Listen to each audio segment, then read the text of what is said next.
We have called you today for a very short press conference as leaders from Northern Kenya. My name is Honorable Major Bashir, Member of Parliament Mandera North. I also speak as the Vice Chair of the Pastoralist Parliamentary Group, which is a caucus that houses people from the pastoralist community. With me is Honorable Ali Wario, who is also a Member of Parliament from Bura constituency. He's also a chair of one of the committees in Parliament. Honorable Ahmed Kolosh, Member of Parliament Wajir West. Honorable Hire, Member of Parliament Lagdera. Honorable Abdi Omar from Balambala. Honorable Abdi Mude from Leffe constituency. Honorable Omar from Mandera East. I'm sure they will also speak one or two things. The reasons why we are here today is just to address three matters, things that have just come up and very new to us. One is the recent utterances made by Honorable Charity Ngilu, the governor for Kitui County. It is quite sad and unfortunate that somebody of the stature of a governor of a whole county can really speak and incite communities against communities. What Honorable Ngilu spoke about is actually hate speech and amounts to total incitement of communities. It's unfortunate that a governor can say that she will buy arms to arm her people so that they can fight other Kenyans. I want to remind Honorable Charity Ngilu that Kenya is not a failed state.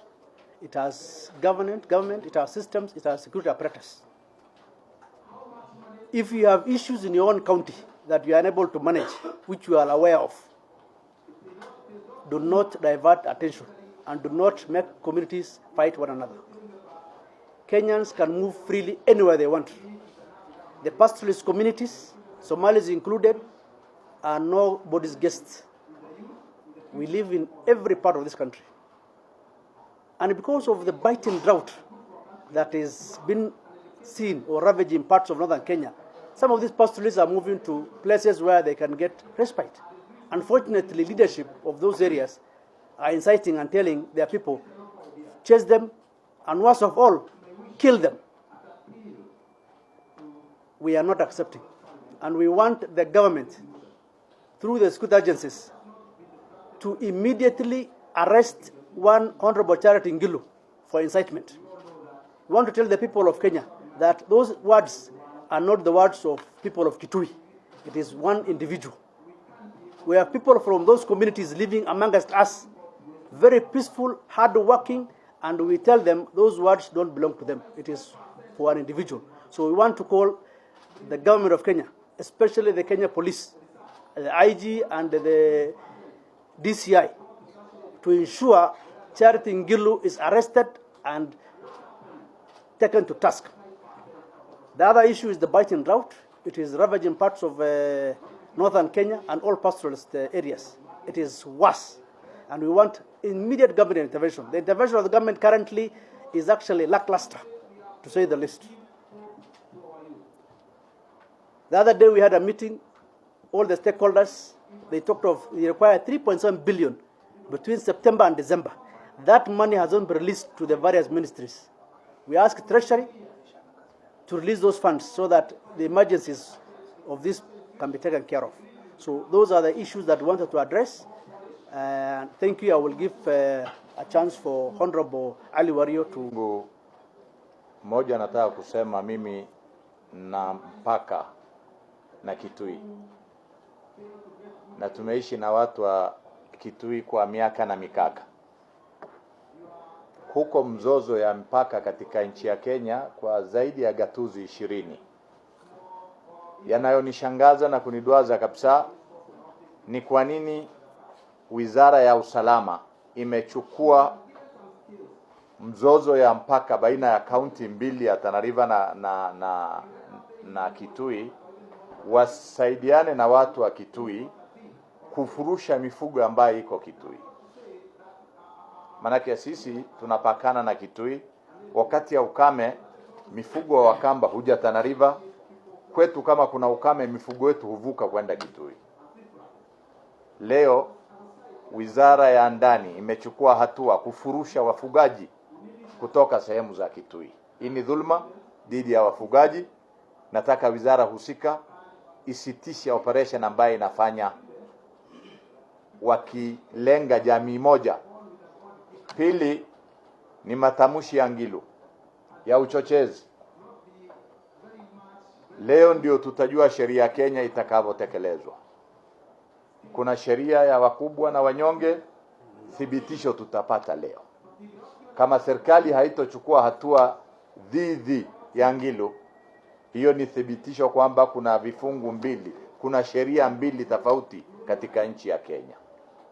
Tatu ni masuala ya ukame. Ni wajibu wa serikali kusaidia wananchi ambao wamedhalilishwa na wamedhoofika na ukame.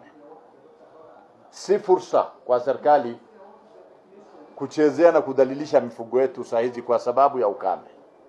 Mwisho ni masuala ya kisheria, haki ya kutembea. Vile Mkamba ana haki ya kutembea Tana River, vile Mkamba ana haki ya kutembea Mandera, vile Mkamba ana haki ya kukaa Wajia, nasu tuna haki ya kwenda Kitui, tuna haki ya kwenda Mwingi, tuna haki ya kwenda Kenya kwa jumla.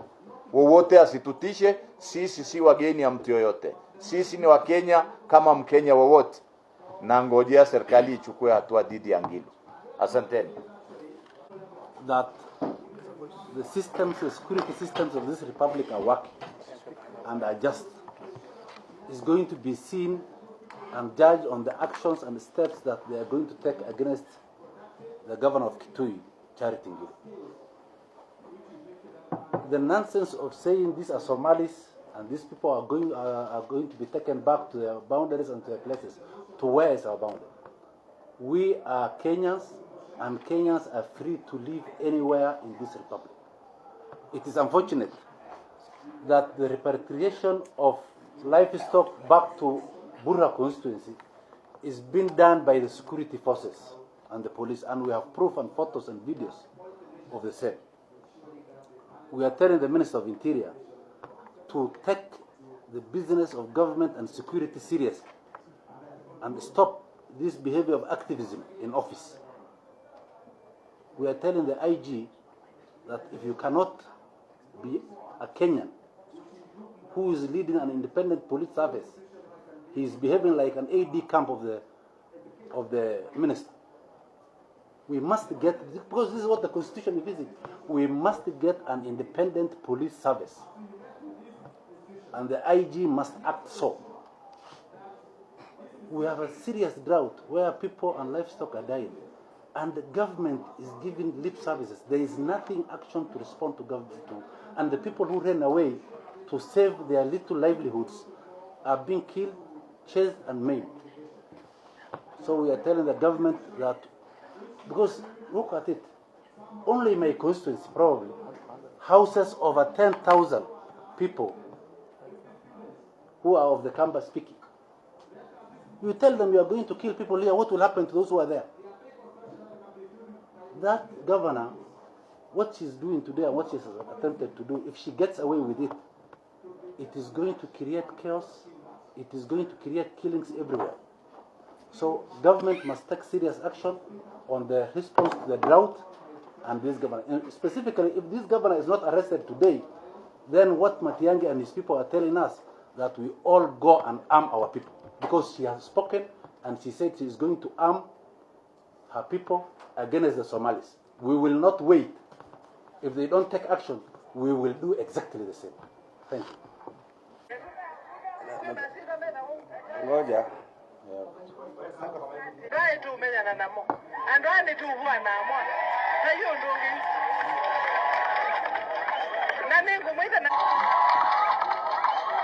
Ngumwita na ndio mukenda ningwita abake bababuza muke ni mu train kuija mbota muke ni mu train kuija mabuti nika hatu gomina na nandwa. Sasa tutajipangia. Wewe ofisa, nataka kusema hapa, tumechoka kuongea na hapa tumeambiwa siyui Oman, siyui Hassan, siyui nani, Sisi hatuna Mkamba anaitwa Amani Osana. Hiyo majina si yetu. Kwa masira mbele huko. Kwa wao umeeducation. Eka iko na muno. Nitia maafisa mako bae kana tuandika na masira.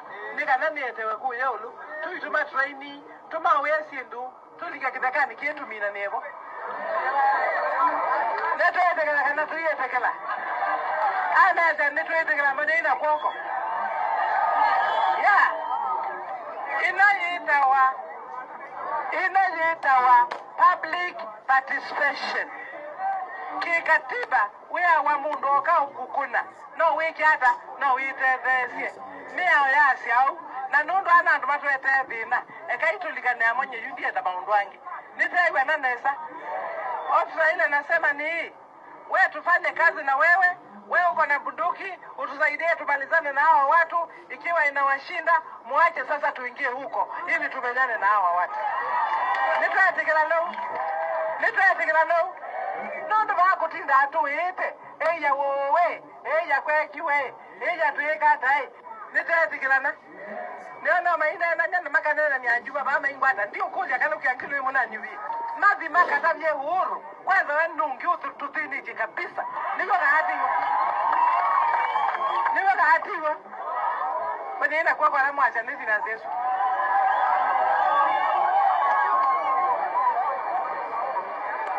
Nina kuja mwenda tuikiata na mwandabye.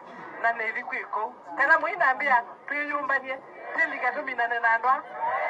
Nimwambio na hata ningamia mwasiona tafadhali onera muina mabuti tafadhali ningutia pesa ba muimuwe mbuta na mbuta mwenyeki ya mabai na baba inao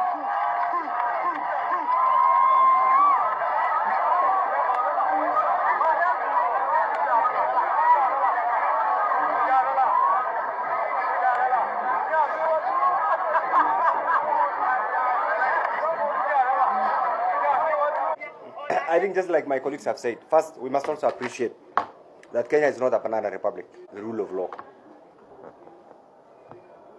If each one of us, and the reason why the framers or our forefathers who prepared us to be in part and parcel of this beautiful republic called Kenya with known borders, is simply because they wanted a framework, a predictable, well-structured, legally oriented system of governance. And that is why, in our own wisdom, after the colonialists left us, we have a constitution. That's why we can proudly say there's a rule of law in Kenya. That's why we have struggled to come up with a constitution, a very, very generous and reformist constitution. And you all know the way we participated. I am taken aback, and I know Charity Ngilu. I have known her. I've had a bit of time actually to dissect and interrogate what normally goes in her mind. I'm sure right now she must be going through a very difficult time politically, wherever she is right now. And I know she's trying to do this in order to resuscitate a ailing political system. And that's the reality, because I know the way she functions. But that notwithstanding, first, you have had the message, and I'm sure you will have an opportunity also to go through it. It's a fact that we are all members of one Kenya community, and we have a system of governance. What Charity Ngilu has done, or is reported to have said, is unacceptable in the modern day Kenya. First, she has profiled members of the Kamba community actually who are Muslims. And I do know, in Kitui alone, the founders of that town, you go back, I don't need even to say the names, the Salims. Some of the big names, those who founded Kitui town, she'll be shocked. She doesn't know the history of even where she is. And for her to arrogantly and naively say she doesn't know a Kamba by the name Ahmed or Muhammad or Hassan, this, in my opinion, is extending her stupidity to the highest level. And it's unacceptable, actually, in the modern day Kenya. So it's a reality that, look, religion is a personal issue, it's something that is enshrined in the Constitution. So when she even goes to the extent of saying we do not have people from that community in the Muslim faith, in my opinion, is something that's unacceptable. That is one. Two, we have a country that's divided into so many counties, and these are counties, or the internal boundary mechanisms are issues that we also inherited. There will always be challenges. It's a fact right now that people of Northern Kenya are going through a very serious drought. Biting drought, actually, a very serious drought. It is not their making. It's a natural, it's a challenge, it's a natural catastrophe. So instead of appreciating the challenges and working out as leaders within the challenges, if she starts profiling right now, and at this age, asking people to arm themselves, to fight imaginary enemies, other Kenyans, in this modern day Kenya, coming from a governor, coming from the head of one of the 47 governments in Kenya, is unacceptable. So the message we have for the government is, if truly this is a country that believes in the rule of law, Charity Ngilu, and I've known her, both in parliament here, I think we were elected almost at the same time, must be arrested by the government of Kenya, so that everybody submits to the rule of law, so that everybody accepts, appreciates it, so that everybody accepts that there is fairness and equity and justice. So for the message coming from us here is, we will not allow, nobody has been invited, nobody is a passenger in the Republic of Kenya. We are all Kenyans, we have the same rights. We must respect each other. We will not allow any leader in the name of what? To profile members of the Muslim community, members of the pastoralist community, and any other community in Kenya, because they must be allowed to live just like any other Kenyan. So please, we are asking the heads of our competent security agencies, the evidence is so clear, it's so clear. Arrest Ngilu and let her face the consequences of her action. That is the only way we will respect each other. And to own a camel, by the way, is not a criminal. In some places, it's a prestige. One camel actually goes for 150,000. So for her again to criminalize camel keeping as a means of livelihood, in my opinion, again, is the highest level of naivety and ignorance. I'll be very proud today, and one of the things that I'm always very proud of is the camels that I inherited from my father. Very proud camel owner. I'm a camel owner actually. And that is what my father has used, and my grandfather has used actually, took me to school. And that's what we still use actually to make a living. So to criminalize that source of income, again, in my opinion, and again coming from a leader, is something that we don't expect from this modern day Kenya. So in short, what we are saying is, deal with Ngilu. Arrest Ngilu.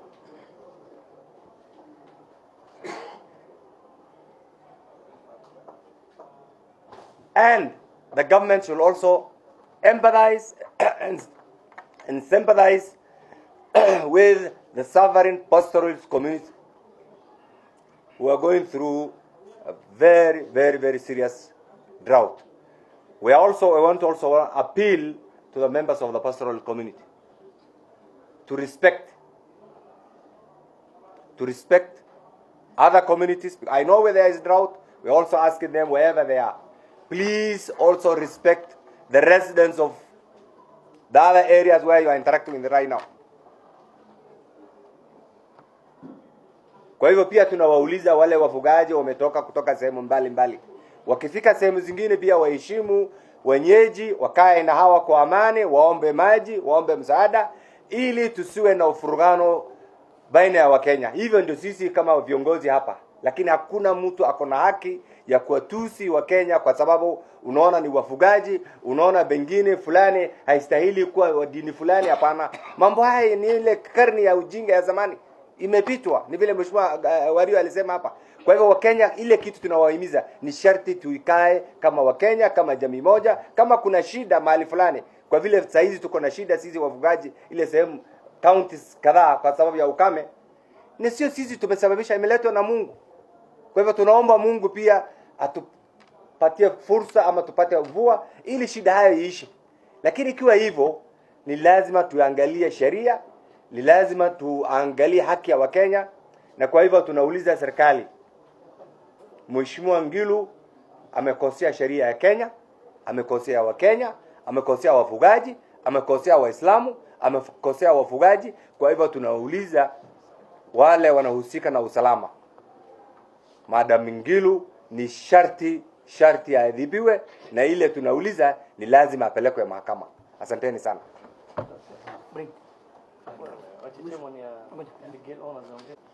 By the governor of Kitui County. This is not the first time.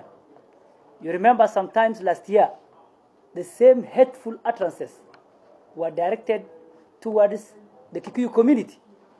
You remember the aftermath, when she was talking about the charcoal business. So many cars, so many lorries were touched. The same thing is now directed at the Somali community. It is a dangerous trend. I come from Garissa County. That has the largest population of the Kamba community in Northeastern. They are very hardworking people. They live peacefully with their colleagues. We call upon the Interior Ministry and the security agencies to immediately arrest Honorable Charity Ngilu. One thing you need to know is that the county government of Kitui has not paid their workers for the last 3 months. We want the money she wants to purchase arrows and guns and bows to be paid to the workers of Kitui County. We are aware of that. So Honorable Charity Ngilu must not use diversionary tactics to resuscitate her ailing political career. Thank you very much. Thank you. From your side, instead of not engaging in a political or in a trading accusation, what are some of the things that You need to appreciate the tenure arrangement of people of Kenya and the difference between the farmers and the pastoralist communities. The farmers own land individually and pastoralists own land communally. How do we mediate between the two at times of conflict? This has been the normal practice wherever pastoralists and farmers share land. But the term encroachment, are Kambas encroaching in Garissa and Mandera and Tana River? That word, from where I sit, is insulting. We have not encroached anybody's house, anybody's shamba. We are in Kenya. You have to look both sides of the coin. It can't be freedom of movement when they are in Garissa and encroachment when we are in Kitui. It can't be. You can't have your cake and eat it. So that is one. Appreciate the tenure arrangements. This is a border conflict. There are over 20 counties which have border conflict. Why is Kitui very special? Is it because we have IG from Kitui? That's why it's becoming encroachment. So let's be Kenyans. Let's share this country. Let's share resources. Let's have mechanism on how we can solve our conflict. We are neighbors. We have been neighboring Kambas for ages. And we've been managing our conflict for ages. Before the Interior Ministry came in. So I'm not only emphasizing on the arrest of Ngilu, I want to tell Matiang'i, stop the operation. Thank you very much. Let me say this. Let me say this. Please. In fact, the answer is this. You know it's illegal to carry an authorized firearm. You also know that there are people with illegal guns all over. What we are refusing is that profiling. And my friend, that profiling, what you are alluding to right now is tantamount to those old days. You will have two thieves. One, Mohammed, sensational, the media will say a Somali thief or a Somali bandit.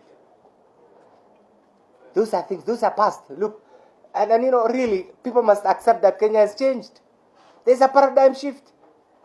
And therefore, If there are individuals who are in possession of illegal firearms, let the law take its course. Period. Nobody can take criminal responsibilities. Individual, isn't it? No community will allow to be punished collectively. And my friend, if you have any idea of who was doing that, please, as a member of the Fourth Estate, can you report that to the nearest police station so those culprits are apprehended? So I think that's the bit. That's muikona mabuti hata mame binyambe wa mbuta bani tiambesa na ndwai tu menyana namo andwani tu huwa na amwa tayo ndongi na ningu mwita na ndio mukenga ningu itaanda kaba mabudha muke ni mutraini kuicha mbuta muke ni mutraini kuicha mabuti nikayatu kominana na ndwa. Sasa tutajipangia. Wewe ofisa, nataka kusema hapa, tumechoka kuongea, na hapa tumeambiwa siyui Oman, siyui Hassan, siyui nani. Sisi hatuna mkamba anaitwa Aman na Usana. Hiyo majina si yetu.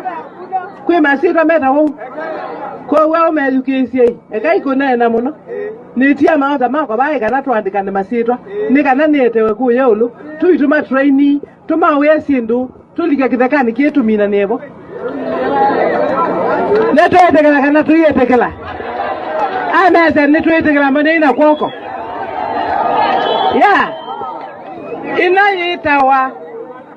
Inajitawa public participation. Kikatiba wea wa mundu oka ukukuna. No wiki hata no witethesie. Mea yasi au na nundu anandu matwete thina. Eka itulikane amonye yundi enda maundu wangi. Nitaiwe na nesa. Ofisa ile nasema ni hii. Wewe tufanye kazi na wewe uko na bunduki, utusaidie tumalizane na hawa watu. Ikiwa inawashinda, muache sasa tuingie huko ili tumenyane na hawa watu. Nitwatikela nondo bakutinda atuite eya wowe eya kwekiwe eya twekata nitatikilana niona maina na nyana makanena ni anjuma ba maingwata ndio kulya kalo kyangilo imunanyubi mathi makatabye uhuru kwanza wanungi ututhiniti kabisa niko kahatiwa bani ina kwa la mwasha ni financesu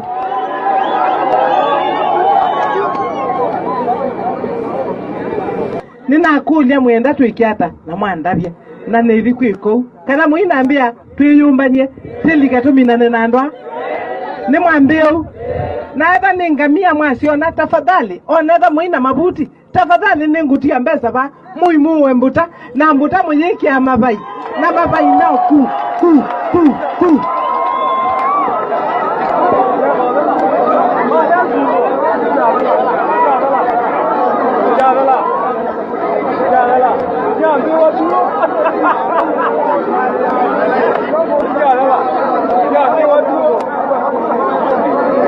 nitakwatiania kana mwika unena moto umini nitwakwatiania pasya nituwangamia isu na mundu wondo la muona ituthinya onake basa utani gwo kwata basa mbewe buti kima wetu kaenda usila nyani na mbesa sio moto akautini tena mbesa tena chao